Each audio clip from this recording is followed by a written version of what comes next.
Hola y bienvenido a un episodio nuevo de Cosmovisión. Soy Anderson y hoy estaremos hablando de economía esencial de Colombia.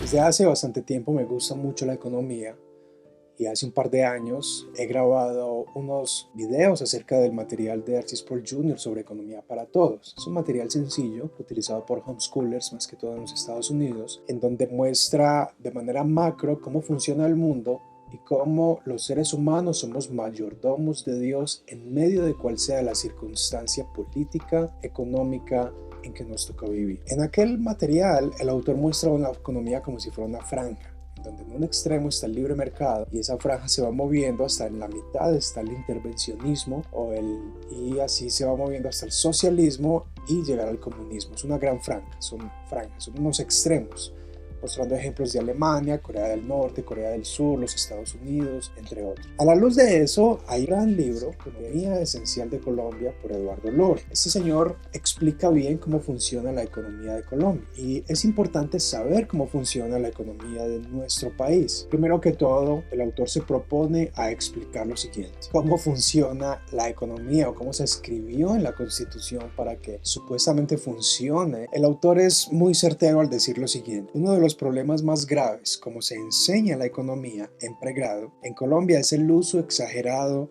de conceptos abstractos y modelos matemáticos que no responden a las preguntas que más le interesan a los estudiantes. Esto evoca lo que Arcis Sproul dice en el otro material. Los principios que aplican al cuadro global también aplican al cuadro individual. En otras palabras, la economía está compuesta por organizaciones y organismos gubernamentales y no gubernamentales, compuestos por personas. Las personas son morales y actúan de acuerdo a una cosmovisión que tengan.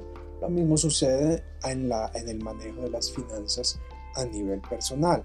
Al fin y al cabo, los únicos que pueden tomar decisiones no son máquinas, sino que son seres humanos. Es evidente que, aunque Colombia sea un país con tanta riqueza natural, al compararse con otros países, por supuesto, como los Estados Unidos, la diferencia de la riqueza es abismal. Las posibilidades son muy amplias. Quizá la experiencia de vida también sea cuestionable, porque el hecho de que en un país se gane más dinero no significa que la experiencia de vida sea mejor. Sin embargo, Colombia es un país muy interesante. Definitivamente Colombia no es comunista, pero ¿será socialista? ¿Será que lo podemos poner dentro de la categoría del libre mercado? ¿O simplemente utilizar la palabra capitalismo con el matiz moderno de aquella empresa que abusa y monopoliza? Él comienza con la economía social del mercado. Él define la economía colombiana como una economía social de mercado, citando la Constitución del año 1991. La actividad económica y la iniciativa privada son libres, dentro de los límites del bien común. Nuestra Constitución suena muy bien, pero esa pequeña frase que dice dentro de los límites da un pie muy grande a que el gobierno genere un gran intervencionismo. Es cuando el gobierno esencialmente mete su mano, ya sea en el cuadro global o en el individual. Un ejemplo de intervención son los impuestos o la administración de la educación pública. El gobierno interviene. Hay una gran discusión entre economistas sobre qué nivel de intervención debe tener idealmente cada país. Todos los países del mundo, se puede argumentar, hoy día tienen un nivel de intervención, unos más altos y profundo y otros más decentes. El autor dice y confirma eso que acabo de decir en la siguiente página: la Constitución reconoce que no basta la libre competencia para que los ciudadanos consigan mejor calidad de vida o para que haya una distribución equitativa de las oportunidades. De ahí que el Estado se reserva el derecho de intervenir en casi cualquier aspecto de la vida. Esto es bastante interesante porque si el Estado mismo reconoce que la libertad y la competencia no es suficiente, ¿cuáles son las razones para eso? Esa es la teoría de Adam Smith de la gran mano invisible. El Estado no necesita intervenir absolutamente para nada. El mercado se regula automáticamente debido a que son millones de personas decidiendo a cada minuto y segundo entre qué productos comprar, qué productos producir,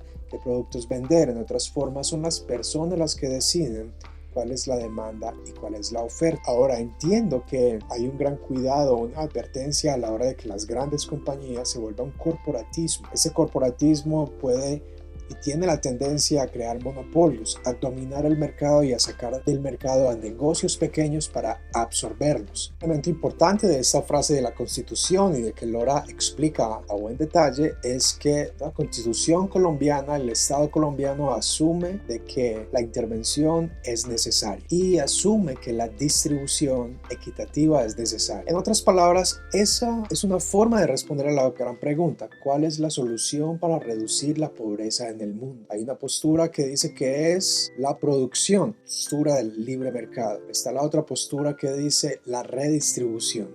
Esa tiene un gran problema porque van a redistribuir la riqueza que produjo quién. Este es uno de los grandes debates entonces y conflictos que hay en el ámbito económico. La redistribución versus la producción. La redistribución asume que ya hay un producto, algo producido, que una vez producido, de cierta forma se garantiza que esa producción sea sustentable para luego redistribuirla equitativamente y dar un trato igualitario. La otra es que asume que es imposible que haya igualdad, por lo tanto debe haber competencia libre donde cada persona decida, tenga la oportunidad de, pueda tomar las oportunidades y decidir qué hacer con su destino y decidir qué comprar y qué no comprar. Así que, en mi opinión, esa es una de las razones por las que Colombia no es un país rico. No es un país rico porque desde su constitución asume que la redistribución es necesaria para solucionar la pobreza y por tanto la intervención puede ser ilimitada, puesto que paso a paso se va cediendo lugares a que el Estado intervenga según él considere. Y finalmente el Estado se compone por personas cuyas ideologías y cosmovisiones pueden ser a favor del libre mercado o en contra del libre mercado, a favor de la libertad religiosa o en contra de la libertad religiosa. Así que eso es un gran problema. Pero ¿qué dice Dios sobre la economía? Dios creó al hombre a su imagen y semejanza para que gobernara la creación. Lord John MacArthur dice que dos de los temas más dominantes en la Biblia son el sexo y el dinero. Muchas parábolas de Cristo involucran el dinero. El dinero es una parte importante, la riqueza. De hecho, el jardín del Edén estaba repleto de piedras preciosas. Dios quiere que el hombre administre y explote la creación para él, por supuesto, sin abusar la creación, algo que ha sucedido siempre, y cuidar de los animales y de la tierra, pero mejorar la vida y el planeta. La Biblia no es un manual de economía, pero en cuanto al gobierno es bastante idealista, por decirlo así, puesto que el gobierno tiene una función limitada y es respetar la propiedad privada y el derecho a la vida. El derecho a la vida y la protección a la vida y la propiedad privada no es algo que el Estado otorga, que si lo que el Estado otorga, el Estado también puede quitarlo. Más bien el Estado está supuestamente a proteger aquellos derechos metafísicos que existen sin que el Estado los invente o los otorgue, porque están dados por un creador que está más allá de este mundo. Eso hace parte de ese gran debate. Así que es un buen libro, lo recomiendo para que alguien entienda esencialmente cómo funciona Colombia, porque Colombia no es un país rico, pero porque hay cierto nivel de libertad y a la vez porque hay